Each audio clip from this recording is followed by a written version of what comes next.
A notícia chegou ao plenário do STF às 14 horas e 19 minutos, durante uma sessão de julgamento.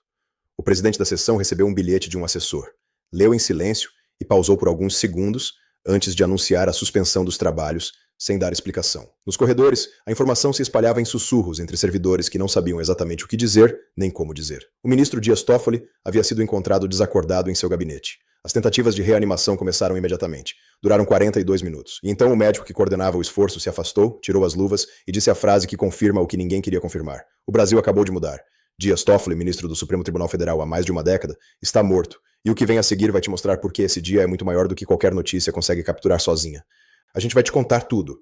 Quem era Toffoli dentro das investigações que estavam desmontando um dos maiores esquemas da história recente do país?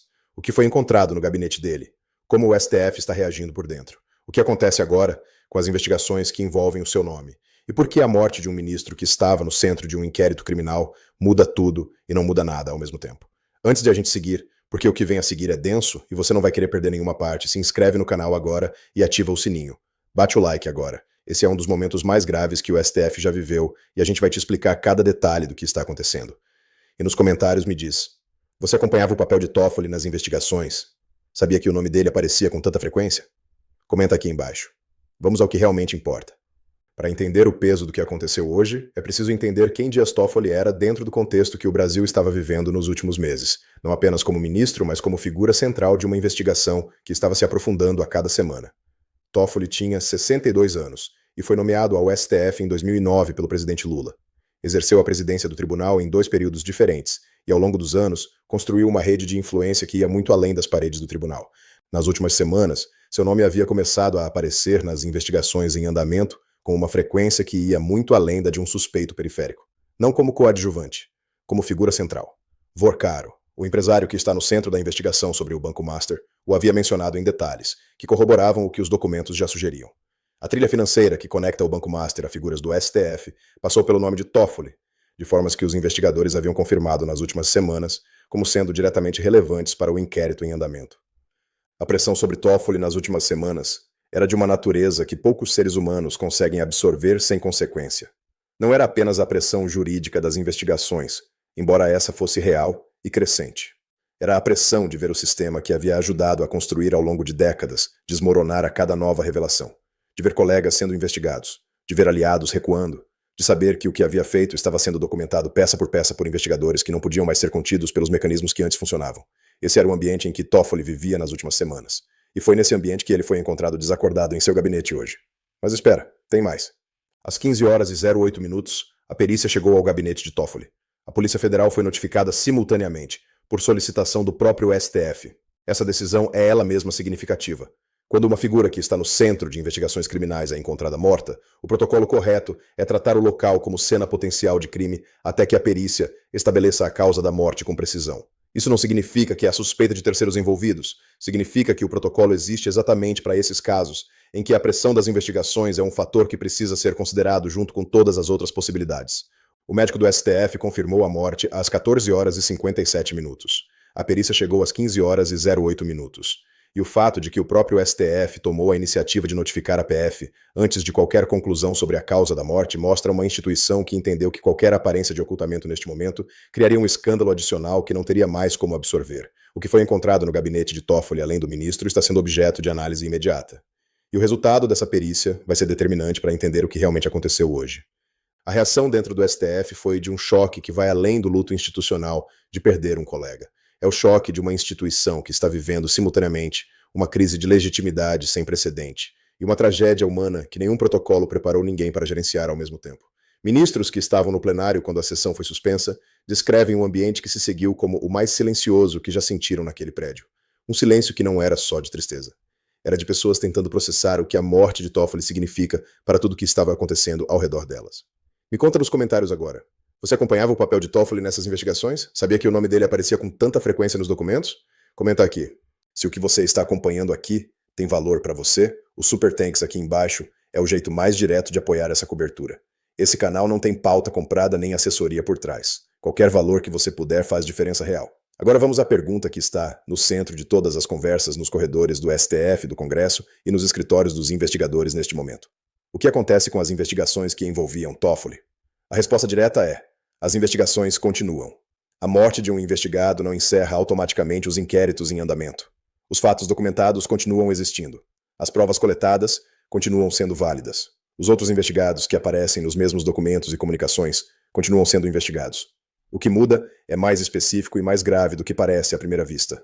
Toffoli sabia coisas que outros investigados não sabiam. Estava presente em reuniões que outros não estavam. Tinha acesso a comunicações que passavam por ele e que não chegavam a outros participantes do esquema.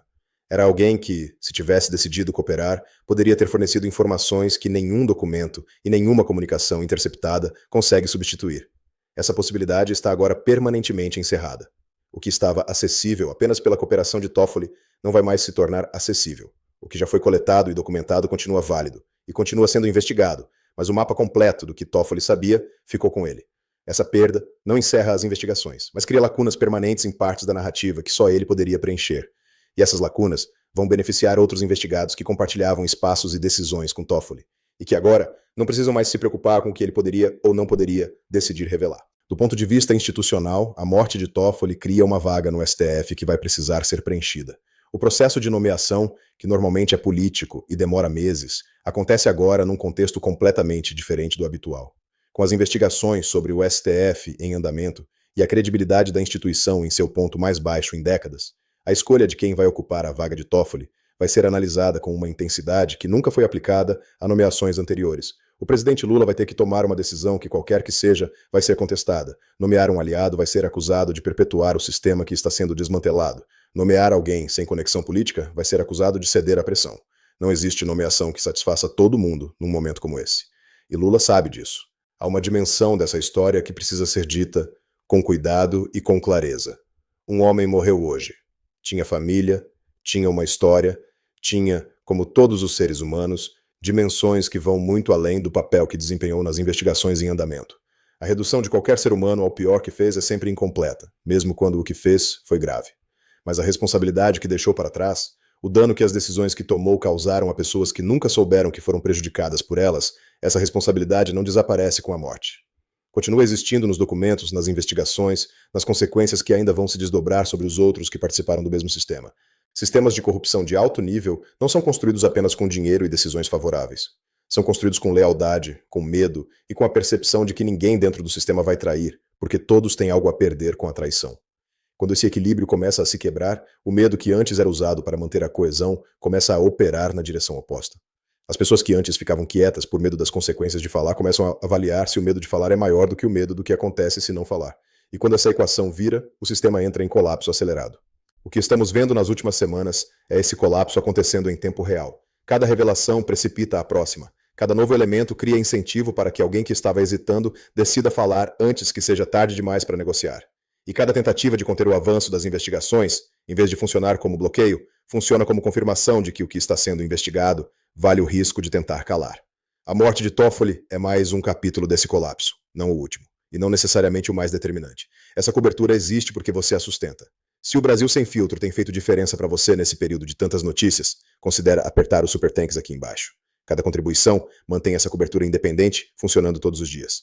Nos próximos dias, fique de olho em 3 indicadores. Primeiro, o resultado da perícia sobre a causa da morte de Toffoli, que a PF está comprometida a divulgar o mais brevemente possível. Segundo, as declarações oficiais do STF sobre os impactos nas investigações em andamento e o que acontece com os processos nos quais Toffoli era parte.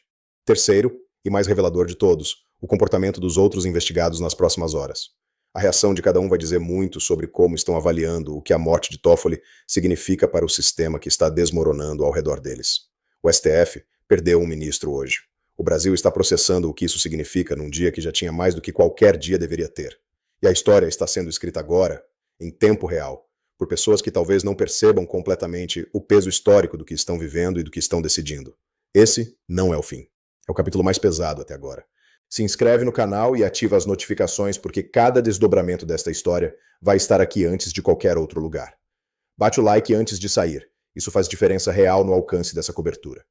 Nos comentários me diz, na sua análise, a morte de Toffoli vai acelerar ou desacelerar as investigações sobre o esquema? Comenta aqui embaixo. Quero ler cada resposta. E se o Brasil Sem Filtro tem feito diferença para você, considera virar membro do canal. Análises exclusivas antes de todo mundo, o botão de associar aqui do lado. O Super Thanks aqui embaixo é para quem quer apoiar diretamente essa cobertura independente. Nos vemos no próximo vídeo.